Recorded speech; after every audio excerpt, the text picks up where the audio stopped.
व्यास जी का अपने पुत्र शुकदेव को उपदेश। राजा युधिष्ठिर ने पूछा, दादाजी, व्यास पुत्र शुकदेव को किस प्रकार वैराग्य हुआ था? इस विषय में मुझे बड़ा कौतूहल हो रहा है, अतः मैं यह प्रसंग सुनना चाहता हूँ। इसके सिवा आप मुझे अव्यक्त और व्यक्त तत्वों का स्वरूप तथा अजन्मा भगवान की लीलाएं भी सुनाइए।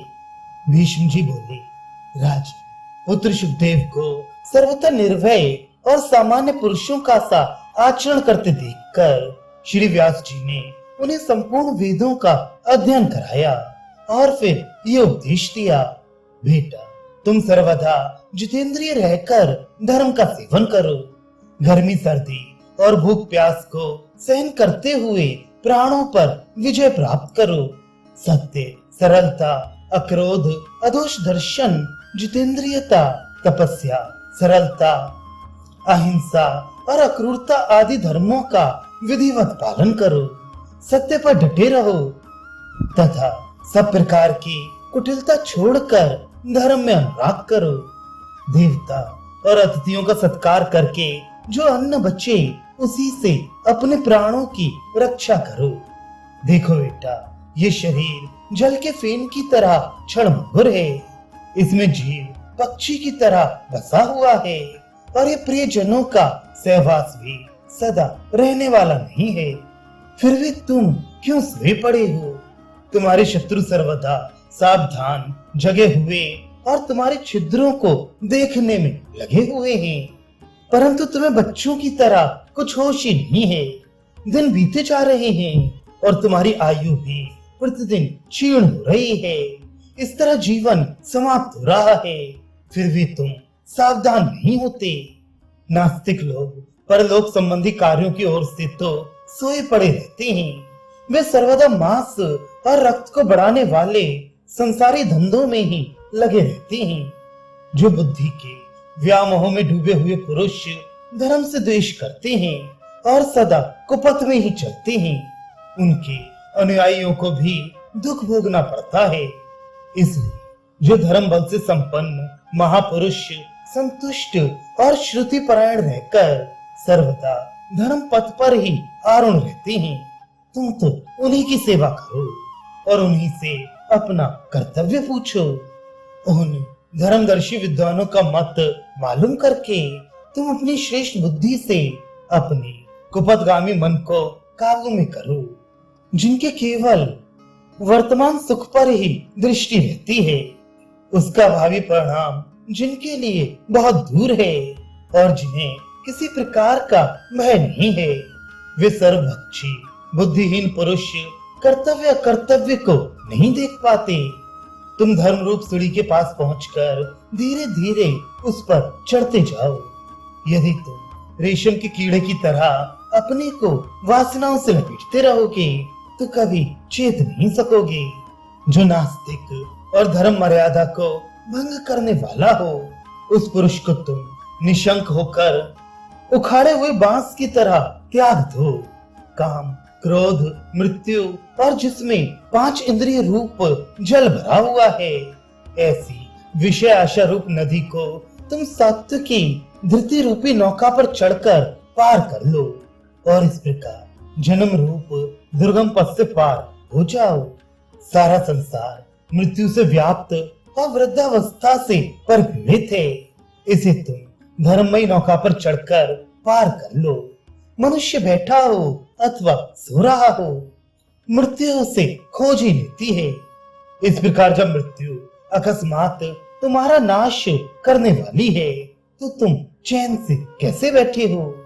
मनुष्य भोग सामग्रियों के संचय में लगा ही रहता है, उससे उनकी तृप्ति होने भी नहीं पाती कि भेड़िया जैसे भेड़ के बच्चे को उठा ले जाए, उसी प्रकार मौत उसे उठा ले जाती है।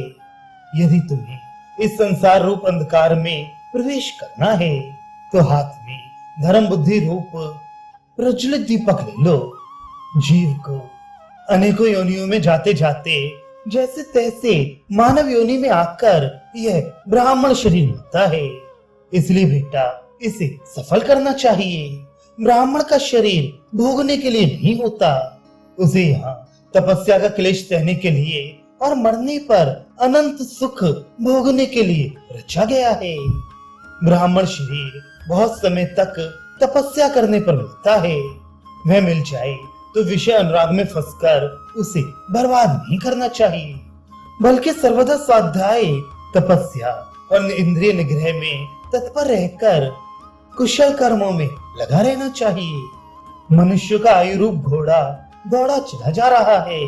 इसका स्वभाव अव्यक्त है, कला काष्ठा आदि इसके शरीर हैं।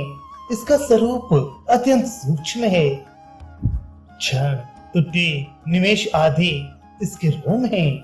शुक्र और कृष्ण पक्ष नेत्र हैं और महा अंग है। यदि तुम्हारी ज्ञान दृष्टि अंधों के समान दूसरों का अनुसरण करने वाली नहीं है, तो इसे निरंतर बड़े वेग से दौड़ता देखकर तुम्हारा मन धर्म में ही होना चाहिए। जो लोग यहाँ धर्म मार्ग को छोड़कर यथेच्छ आचरण करते हैं और दूसरों को बुरा भला कहते हुए निरंतर कुमार्ग में ही चलते हैं, उन्हें मरने के पश्चात यातना देह पाकर अनेक प्रकार की नारकीय यातनाएं भोगनी पड़ती हैं। जो राजा सर्वदा धर्मपरायण रहकर उत्तम और अधम प्रजा का यथा योग्य पालन करता है, वह पुण्यात्माओं के लोकों को प्राप्त होता है और अनेक प्रकार का धर्माचरण करने के कारण उसे दुर्लभ एवं निर्दोष सुख प्राप्त होता है। किंतु जो गुरुजनों की आज्ञा का उल्लंघन करते हैं, वे असत पुरुष ऐसे लोकों में जाते हैं जहां मनुष्यों को पीड़ित किया जाता है और उन्हें भयंकर शरीर वाले कुत्ते, लोगों की चोंचों वाले कौवे और महाबली गिद्ध आदि रक्तपान करने वाले जीव मिलजुल कर नोचते हैं। जो मनुष्य मनमानी चाल से चलकर स्वयंभू मनु की बांधी हुई धर्म की 10 प्रकार की मर्यादा को तोड़ता है, वह पापात्मा पृथ्वीलोक के 80 पत्र वन में जाकर अत्यंत दुख भोगता है। जो पुरुष अत्यंत लोभी, असत्य से प्रेम करने वाला और सर्वदा कपट की बातें बनाने वाला होता है तथा जो तरह तरह के कूट साधनों से दूसरों को दुख देता है, वह पापात्मा घोर नरक में पड़कर अत्यंत दुख भोगता है। उसे अत्यंत उष्ण महानदी वैतरणी में गोता लगाना पड़ता है। 80 पत्र वन में उसके अंग छिन्न भिन्न होते हैं और परशु वन में उसे शयन करना पड़ता है। इस प्रकार वह महानरक में पड़कर अत्यंत आतुर होता है। तुम ब्रह्मलोक आदि बड़े बड़े स्थानों की बात तो करते हो, परंतु परम पद पर तुम्हारी दृष्टि ही नहीं है। भविष्य में जो मृत्यु की परिचारिका वृद्धावस्था आने वाली है, उसका तो तुम्हें पता ही नहीं है। इस प्रकार हाथ पर हाथ धरे क्यों बैठे हो? देखो, तुम्हारे ऊपर बड़ी आपत्ति आने वाली है, इसलिए तुम परमानंद प्राप्ति के लिए प्रयत्न करो। तुम्हें मरने पर यमराज की आज्ञा से उनके सामने उपस्थित किया जाएगा। इसलिए कृच्छ आदि तप करके तुम धर्मोपार्जन पूर्वक निरतिशय सुख पाने का उपाय कर लो। जिस समय तुम्हारे सामने यमराज का प्रचंड पवन चलेगा, उस समय वह अकेले तुम्ही को यम के सामने ले जाएगा। अतः तुम परलोक में सुख देने वाले धर्म का आचरण करो। पूर्व जन्म में तुम्हारे सामने जो प्राण नाशक पवन चल रहा था, आज वे कहाँ है? आज भी जब मृत्यु रूप महाभय उपस्थित होगा, तो तुम्हें सब दिशाएं घूमती दिखाई देंगी। बेटा, जब तुम ये शरीर छोड़कर चलने लगोगे, तो व्याकुलता के कारण तुम्हारी श्रवण शक्ति भी नष्ट हो जाएगी। इसलिए तुम सुदृढ़ समाधि प्राप्त कर लो। देखो, तुम्हारे देखते देखते वृद्धावस्था तुम्हारे शरीर को जर्जर कर डालेगी। फिर रोग जिसका सारथी है, वे काल भगवान आकर तुम्हारे शरीर को नष्ट कर देगा। इसलिए इस जीवन के नष्ट होने से पहले ही तुम खूब तपस्या कर लो। इस मनुष्य देह में रहने वाले काम क्रोध आदि भयंकर भेड़िए चारों ओर से तुम पर आक्रमण करेंगे। इसलिए तुम पुण्य संचय का प्रयत्न कर लो। मरने के समय तुम्हें पहले तो घोर अंधकार दिखाई देगा, फिर पर्वत के शिखर पर सुनहरे वृक्ष दिखेंगे। अतः तुम आत्म कल्याण के लिए शीघ्र ही प्रयत्न करो। ये इंद्रियां जो तुम्हें मित्र के समान जान पड़ती हैं, वास्तव में तुम्हारी शत्रु हैं। ये अपनी दृष्टि मात्र से तुम्हारी बुद्धि को बिगाड़ देंगी। इसलिए तुम परम पुरुषार्थ के लिए प्रयत्न करो। जिस धन को न राजा का भय है न चोर का, तथा जो मरने पर भी साथ नहीं छोड़ता, उसी को प्राप्त करने का तुम उद्योग करो। अपने कर्मों द्वारा प्राप्त हुए उस पुण्य रूप धन को परलोक में किसी को बांटकर नहीं देना पड़ता। वहां तो जो जिसकी धरोहर है वह उसी को मिल जाती है। अतः तुम ऐसा धन दो जो अक्षय और अविनाशी हो, और स्वयं भी उसी धन को इकट्ठा करो। बेटा, जीव अपने जीवन काल में जो कुछ शुभ अशुभ कर्म करता है, यहाँ से जाने पर वही उसके साथ रहता है। माता, पुत्र, बंधु बांधव या प्रियजनों में से कोई भी उसके साथ नहीं जाता। जिन स्वर्ण और रत्न आदि को वह भले बुरे कर्म करके इकट्ठे करता है, वे शरीर छूटने पर उसके किसी काम नहीं आते। इस लोक में अग्नि, वायु और सूर्य, ये तीन देवता जीव के शरीर का आश्रय करके रहते हैं। वे ही उसके धर्माचरण को देखने वाले हैं, और वे ही परलोक में उसके साक्षी बनते हैं। दिन सब पदार्थों को प्रकाशित करता है और रात्रि उन्हें छिपा लेती है। ये सर्वत्र व्याप्त हैं और सभी वस्तुओं को स्पर्श करते हैं। अतः तुम सर्वदा अपने धर्म का ही पालन करो। परलोक में किसी भी के भी कर्म का बंटवारा नहीं होता। वहां तो अपने किए हुए कर्मों का ही फल भोगना पड़ता है। वहां पुण्यात्मा लोग विमानों पर चढ़कर यथेच्छ विहार करते हैं। इस प्रकार शुद्ध चित्त पुरुष इस लोक में जैसा जैसा शुभ कर्म करते हैं, परलोक में उसका वैसा वैसा ही फल प्राप्त करते हैं। जो गारस्थ धर्म का पालन करते हैं, वे प्रजापति, बृहस्पति अथवा इंद्र के लोक में जाते हैं। पुत्र, तुम्हारी आयु के 24 वर्ष बीत गए। अब तुम्हारी अवस्था 25 साल की है। इसी प्रकार सारी आयु बीती जा रही है। तुम धर्म संचय कर लो। देखो, काल तुम्हारी इंद्रियों की शक्ति को शिथिल कर रहा है। उसके नष्ट होने से पहले ही तुम धर्मोपार्जन के लिए शीघ्रता करो। जिस समय तुम शरीर छोड़कर जाओगे, उस समय तुम्हारे आगे पीछे भी तुम्हारे सिवा और कोई नहीं होगा। जब तुम्हें इस प्रकार अकेले ही जाना है, तो अपने या पराये शरीरों से तुम्हारा क्या प्रयोजन है?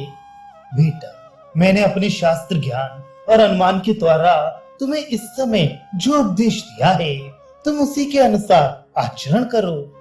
जो पुरुष अपने कर्मों द्वारा केवल शरीर का ही पोषण करता है और किसी न किसी फल की आशा से दान देता है, वह तो अज्ञान और मोहजनित गुणों से ही बनता है। किंतु जो शुभ कर्मों का अनुष्ठान करता है, वह परम पुरुषार्थ रूप मोक्ष को प्राप्त कर लेता है। इस प्रकार कृतज्ञ पुरुष को जो भी उपदेश किया जाता है, वही सफल होता है। मनुष्य जो गांव में रहकर वहां के पदार्थों से प्रेम करने लगता है, ये उसे बांधने वाली रस्सी ही है। पुण्यात्मा लोग इसे काटकर उत्तम लोकों को प्राप्त होते हैं, किंतु पापियों से यह नहीं कट पाती। बेटा, जब तुम्हें मरना ही है, तो इन धन, बंधु और पुत्रादि से तुम क्या लोगे? अतः तुम बुद्धि रूप गुहा में छिपे हुए आत्म तत्व का अनुसंधान करो। सोचो तो सही, आज तुम्हारे सारे पूर्वज कहाँ चले गए?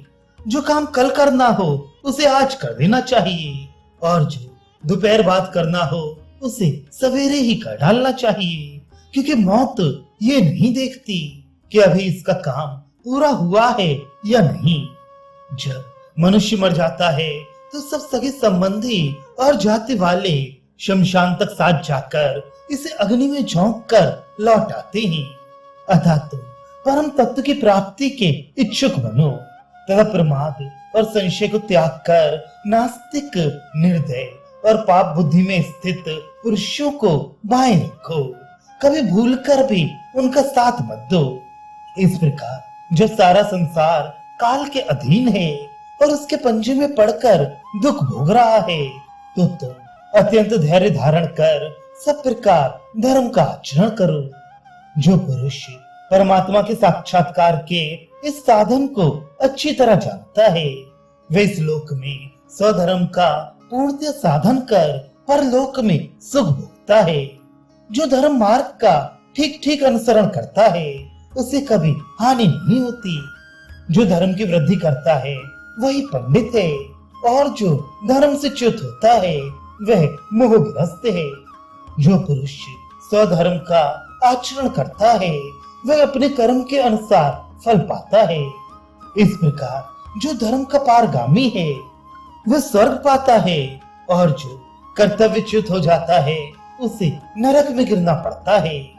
जो व्यक्ति भोगों को त्याग कर इस शरीर से तपस्या करता है, उसे कुछ भी अप्राप्त नहीं रहता। मेरे विचार से तो यही सबसे उत्तम फल है।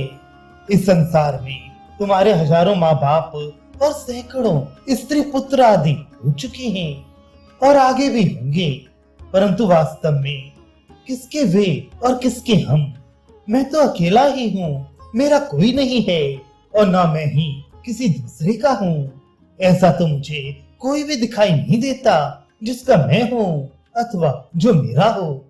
तुम्हें अपने उन अतीत माता पिता आदि से अब कोई प्रयोजन नहीं है, और न उन्हें ही तुमसे कोई प्रयोजन है। वे अपने अपने कर्मानुसार उत्पन्न हुए थे, तुम भी अपने अपने कर्मों के अनुसार ही उत्पन्न हुए हो, और अब जैसा कर्म करोगे वैसे ही गत प्राप्त करोगे। इस लोक में धनी पुरुषों के स्वजन तो स्वजन बने रहते हैं, किंतु दरिद्रियों के स्वजन तो उन्हें जीवित रहने पर भी छोड़ देते हैं। मनुष्य स्त्री पुत्र आदि के लिए ही पाप भोगता है, और उनके कारण ही लोक और परलोक में दुख भोगता है। अतः बेटा, मैंने तुम्हें जो कुछ उपदेश दिया है उसी के अनुसार तुम आचरण करो। ये लोक कर्म भूमि है, ऐसा समझकर दिव्य लोकों की इच्छा करने वाले पुरुष को शुभ कर्म ही करने चाहिए। ये काल रूप रसोइया भला सब जीवों को पका रहा है। मास और ऋतु इसका कौचा है, सूर्य अग्नि है, और कर्म फल के साक्षी रात दिन ईंधन है। जो धन दान या भोग के काम ना आए, उससे क्या लाभ है? जिस शास्त्र श्रवण से धर्माचरण ना हो, उससे क्या लाभ है? और जो जितेंद्रिय एवं संयमी ना हो, उस जीवात्मा से क्या लाभ है? भीष्म जी कहते हैं, राजन, व्यास जी के ये हितकारी वचन सुनकर सुखदेव जी अपने पिता को छोड़कर मोक्ष तत्व का उपदेश करने वाले राजा जनक के पास चल दिए।